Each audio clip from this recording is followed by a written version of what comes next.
Hello there, and welcome back to War Thunder. First of all, a word about hull break. It sucks. The reworked hull break doesn't work, and every further word would be wasted, unlike about this tank that is really worth mentioning.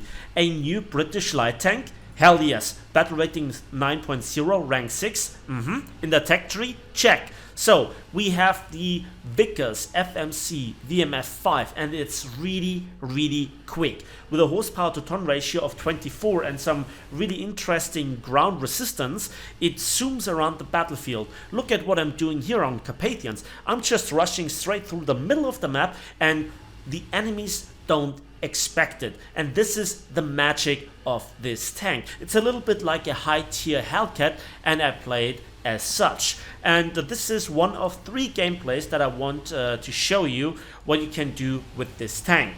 So we rush here into this filthy spot where the enemies absolutely don't expect you, where you have good visual cover, and where you also have the easy side shots.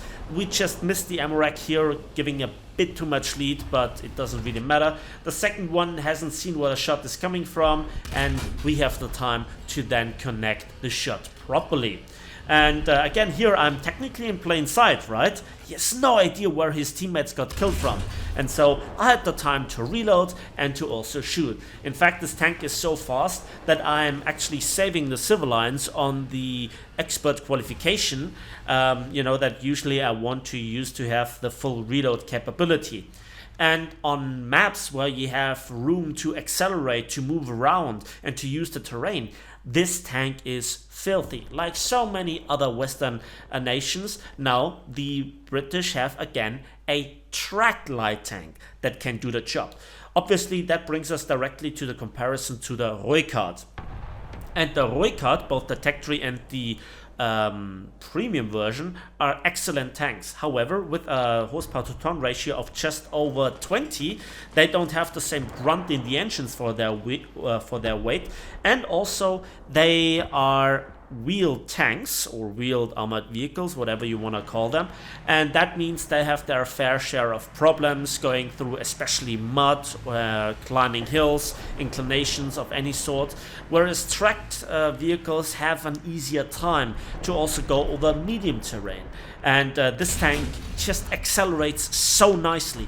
Yes, there are tanks that have roughly 30 horsepower per ton ratio, but this feels like unlimited, like there is something taken off. There is not the weight from other light tanks on it. So this allows me to do those crazy zooms. Now, the Hellcats are great tanks, and I love them, and they have their charm. Now that we also have this tank at battle rating 0.7 or 0.3 higher respectively, depending on what Hellcat you're looking at, you can build a 9.0 lineup together with the Chieftain Mark 10. So you have diversity and good capabilities. Look at this tank.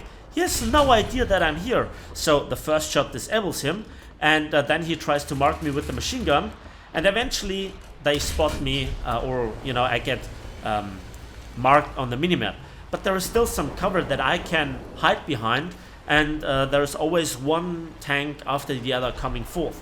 Now, while I don't really get the initial huge numbers on kills, it's a steady resupply of enemy tanks, and that makes this tank so charming, and also lets you endure the stock grind a bit better, because in stock you have comparable mobility, and then your stock ammunition doesn't suck that much like from the front like it could be. More on this in just a moment. So, horsepower to ton ratio of over 24, really nice, really great mobility, and I think that this tank was really fun. One word though about the looks of this tank. It really looks top heavy, like big brain time, right? The turret is so oversized compared to the hull, and the hull itself is also not really tiny or small, but it's kind of okay, it's usable. However, I think the weird looks comes from the overall good capabilities and handling values of this tank. So let's go through all of them bit by bit. So first of all, we have, as I said, a horsepower to ton ratio of over 24, with 560 horsepower for a 19.8 ton tank. We have neutral steering. We have a 70 kilometers per hour top speed. However, the reverse speed, being only just under 16 kilometers per hour, feels a bit sluggish compared to some other light tanks or wheeled tanks in that aspect. So mobility is excellent. Then we have the armor, and yeah, despite being some sloping going on, the thickest that you can get is 50.8 millimeters of aluminum alloy 7038. There is some add-on high hardness rolled armor, but it's only 6.35 millimeters. And on the side we have 44 millimeters of aluminum alloy.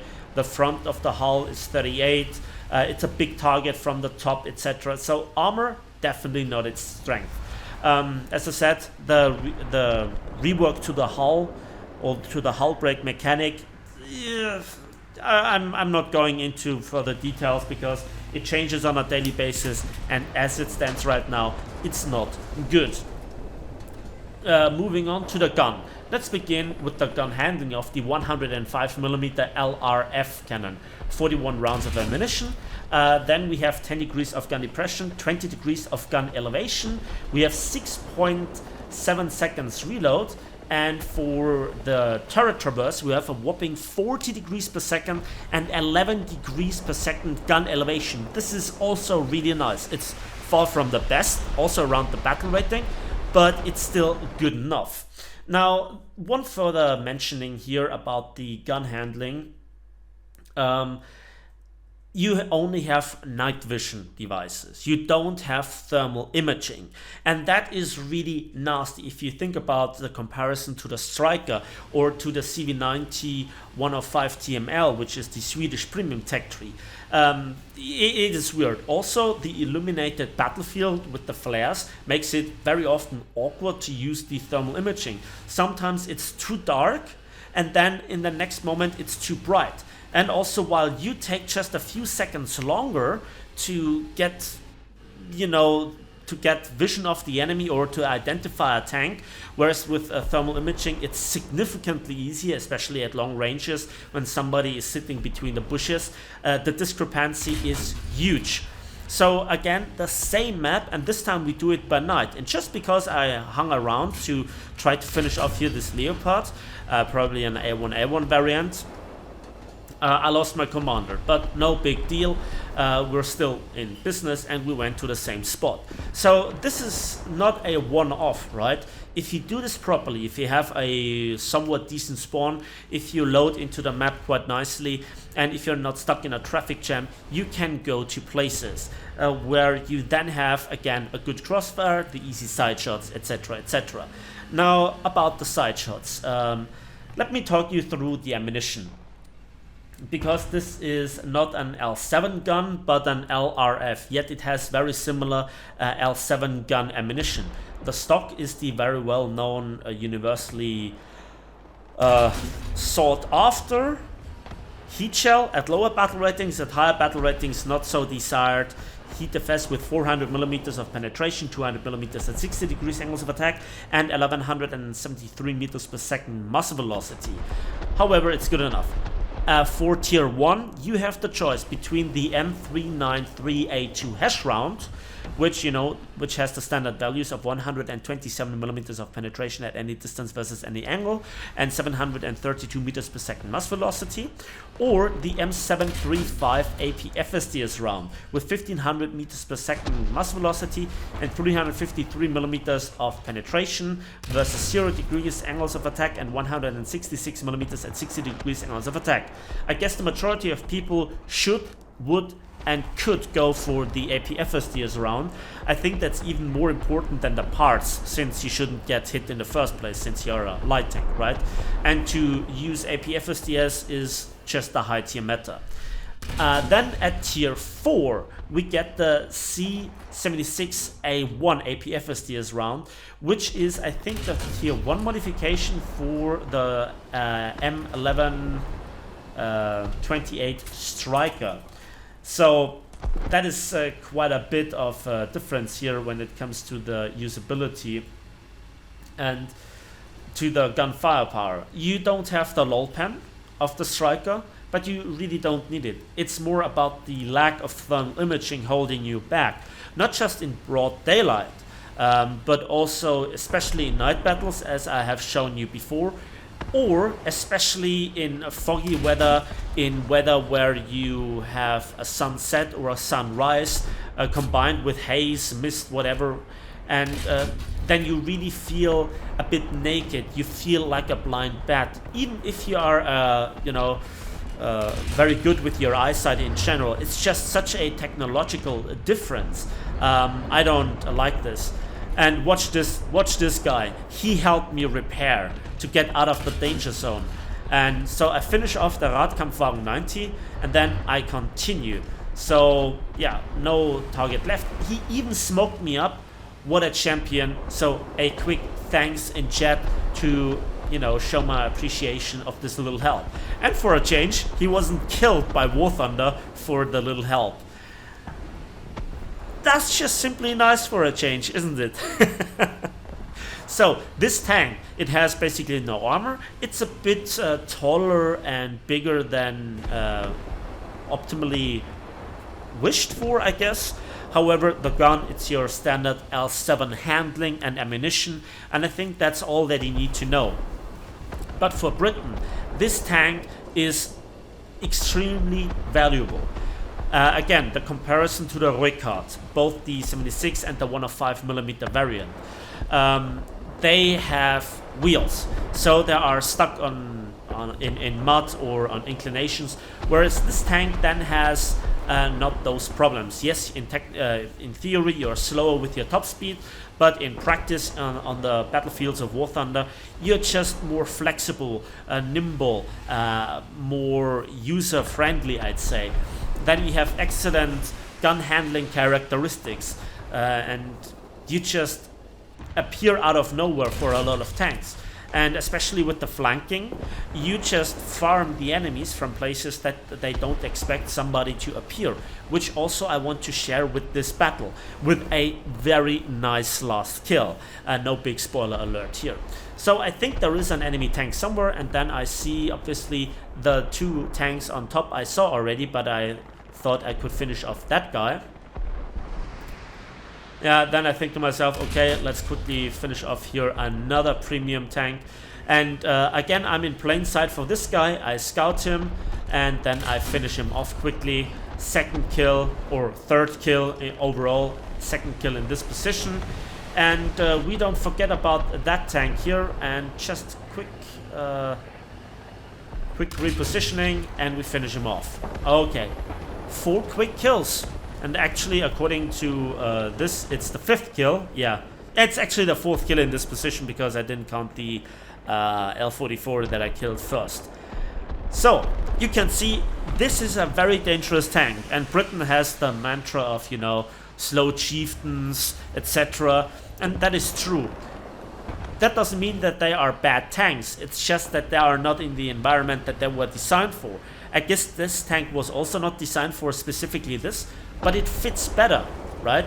And so this is a tank that you definitely should get if you want to play Britain from a competitive perspective, because speed is everything in Gaijin land, and speed kills either you if you just run in like a headless chicken, or the enemy if you know where to go and not overextend. So light tank gameplay is an art by itself. You have many downsides, like the vulnerability to air attacks, to even SPA from the front. But if you position yourself, you can make a good supporter for your team. You have scouting, which is a very powerful tool without the risk of exposing yourself. You can help your allies repairing. You have the artillery strike that you also share with some tank destroyers, but mostly medium tanks. And yeah, good selection of ammunition. And this is everything that a light tank in War Thunder needs. If you are already used to a lot of other nations aside Britain that are, part of NATO, so to speak, historically speaking, then this tank is still pretty nice to have, because it feels a bit unleashed it feels a bit let loose from the line instead of having some weird drag factors. It's not pure magic. It's not like the insane speed of the, what is it? The Japanese SAM system on wheels, right? that weird Toyota truck. But anyway, with this tank, I think I had quite a lot of fun actually, and I was looking forward to play it. Whereas some other tanks, you know, despite having similar guns or similar characteristics of the guns and ammunition, with this tank it was just fun zooming around the battlefield. And yes, there you hear it. The one and only sound of flying cancer helicopters. And I'm just calmly waiting until he turns, and then, yeah, he's on fire and death to helicopters. I think that should be an official War Thunder greeting, death to helis. So that was kill number 8, and in fact the last kill for me in this battle. The match ends and we get the magic combination of the heavy metal hero and the survivor for 1 helicopter kill and 7 tank kills, a bit of scouting, so that's roughly 63,000 civilians and 6,400 RP. Yeah, I just only can repeat that I really like the VFM5, and I highly recommend it if you are playing the British tanks. That's it from me today, so thanks for watching, thanks for listening. Please give this video a like if it is, subscribe if you want to see more, and we'll see each other on the waves in the skies and on the battlefields of War Thunder.